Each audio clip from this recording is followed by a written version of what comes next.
Hey everyone, my name is Gabrielle and I'm going to be taking you through how to make a ma pool today using AIX Rosé from Provence.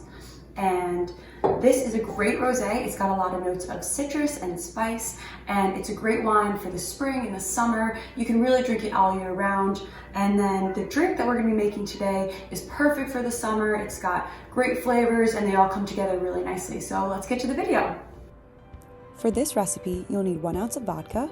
I'm using Grey Goose, but you can use any quality vodka that won't detract from the other flavors in this drink. You'll also need 2 ounces of grapefruit soda, something that's slightly frizzy in nature and doesn't have a lot of added sugar. You'll need 1/2 ounce of elderflower liqueur, 2 ounces of AIX Rosé wine, some fresh mint leaves. Lastly, you'll need some fresh cucumbers that are thinly sliced. To make a ma pool, you're going to want to take a frosted glass and then take a couple of pieces of your fresh mint. From here, you're going to add 1/2 ounce of your elderflower liqueur. Next, you're going to muddle the mint leaves in the base of the glass with the elderflower liqueur. This will help to release any oils that are in the mint leaves and get a better mix of the flavors.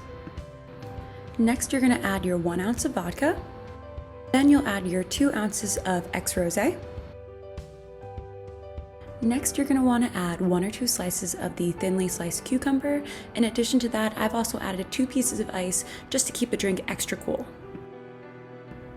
From here, you're going to want to give the drink a little stir just to release that cucumber flavor and get everything mixed up together well. Last step is to add the grapefruit soda and then give everything a little stir together with the same spoon, and you're ready to serve. I hope you all enjoy and try this wherever you are.